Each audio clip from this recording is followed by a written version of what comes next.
প্রখ্যাত রাজনীতিবিদ ডক্টর কামাল হোসেন ও বর্ষিয়ান আইনজীবী জেদাই খান পান্নার নেতৃত্বে আওয়ামী সিম্পাথাইজার একটা পদযাত্রা করবেন।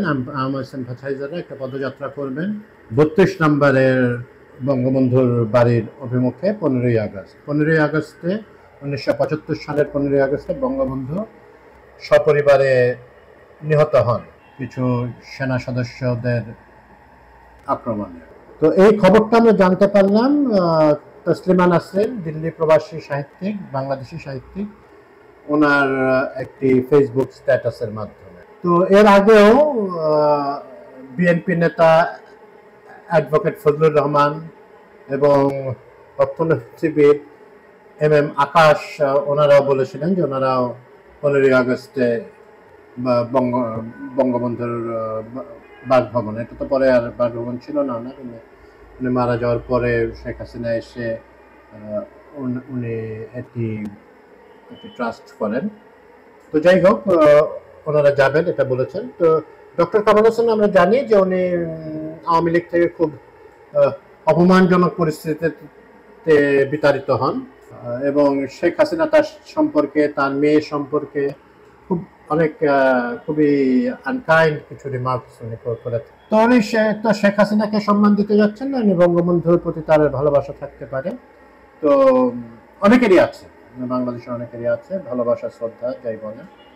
অনেকের নেইও, মানে সবারই থাকতো যদি, বা দেশের বিশাল অংশেরই থাকতো বঙ্গবন্ধুর প্রতি বিশেষ শ্রদ্ধা, যদি বঙ্গবন্ধুকে আওয়ামী লীগ তাদের নিজের সম্পদ বানিয়ে না ফেলত।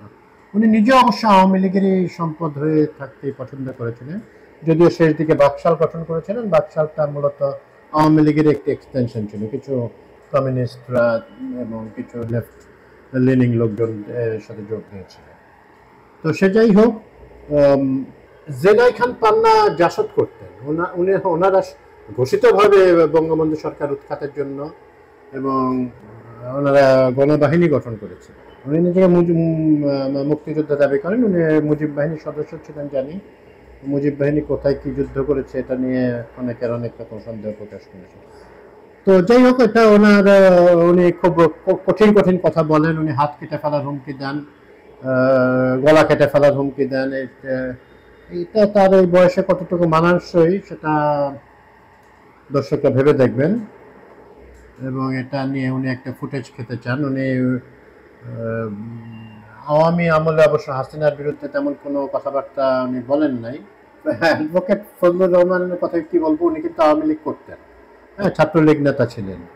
তো ওখানে ওনার খুব একটা সুবিধা হয় নাই, হয়তো মন্ত্রিত্ব পাননি, আমি অনুমান করছি আর কি। তো উনি পরে বিএনপিতে আসেন।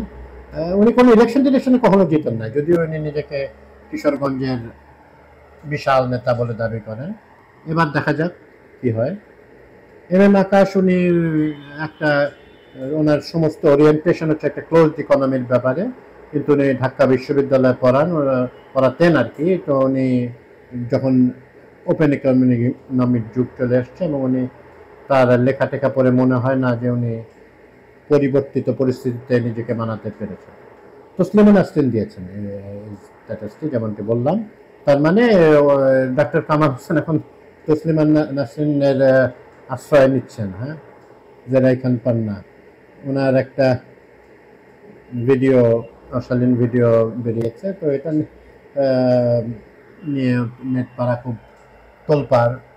তো ওটা নিয়ে আমাদের কোনো বক্তব্য নাই। উনি তার ব্যক্তিগত জীবনে কি করে থাকেন সেটা তারই ব্যক্তিগত ব্যাপার, এটা নিয়ে আমাদের কোনো কথাবার্তা নেই। তো আমার যেটা বক্তব্য সেটা হচ্ছে যে ওনারা বঙ্গবন্ধুর স্মৃতির প্রতি সম্মান জানাতে চান, তো জানাক, অসুবিধা কি আছে। এখানে কোনো রকম বাধা বা আক্রমণ না করে দেখাই যাক না কি হয়। হ্যাঁ, ওনারা যদি এখান থেকে কোনো রকম উশৃঙ্খলতা বা এরকম জনজীবনের নিরাপত্তা বিঘ্নিত হয় এমন কোনো কাজ এই মিছিল থেকে করা হয়, বেশিরভাগই তো বয়োবৃদ্ধ লোকজন, তো মানে নেত্রী সারিতে, তো তাদের ছত্রছায়ায় যদি কেউ কিছু করতে চান, তখন আইন শৃঙ্খলা বাহিনী আছে দেশে এবং তারা দিন দিন একটু অ্যাক্টিভ হচ্ছে, তারা ব্যবস্থা নেবেন, সেনাবাহিনী আছেন, তারা ব্যবস্থা নেবেন। জনগণ এটা থেকে তাদেরকে করতে যাওয়া উচিত। তারা একটা মানুষ তো বিলাপ করার তো অধিকার আছে, তো ওনারা বিলাপ করুক, অসুবিধা নেই। আর বঙ্গবন্ধুর বাড়ি তো ঘুরিয়ে দেওয়া হয়েছে, এটা আমাদের অনেকেই ঠিক পছন্দ না করলেও এটা জনগণের ক্ষোভের বহিঃপ্রকাশ হিসেবেই এটা হয়েছে। এটা এটা এমন কোনো না যে খুব প্ল্যান্ড ইয়েতে হয়েছে। শেখ হাসিনা দিল্লিতে বসে বসে উস্কানিমূলক নানা রকম কথাবার্তা বলবেন আর এর কোনো রিয়াকশন হবে না, এটা তো এটা প্রত্যাশা করা যায় না আসলে। এটা তারপরে দুঃখজনক, একটা একটা জাতির ইতিহাসের সাথে ছিল। এরকম জাতির ইতিহাসের সাথে অনেক কিছু থাকে, অনেক দেশে এগুলো ঘুরিয়ে ঘুরিয়ে দিয়েছে জনগণের আক্রোশের সামনে। তো যাই হোক, এই ডক্টর কামাল হোসেন, ওনার মেয়ে সারা হোসেন বেশ আওয়ামীপন্থী কথাবার্তা বলছেন, ওনাদের বলার অধিকার আছে, বলুক। কার্যক্রম নিষিদ্ধ যদিও, আওয়ামী লীগ ব্যানারে হলেও এটা এটা প্রতিহত করতে হবে, এবং প্রতিহতটা আইন শৃঙ্খলা বাহিনী করা উচিত বলে মনে করি। তো দেখা যাক 15ই আগস্টে কি হয়, এবং খুব বেশি উদ্বিগ্ন হওয়ার কারণ এখন পর্যন্ত বোঝা যাচ্ছে না, দেখা যাচ্ছে না। তো দেখা যাক আমি এই মধ্যে তারা কামাল হোসেন, জুনাই খান পান্না, ওনারা যান, কি বক্তব্য রাখেন আমরা শুনি।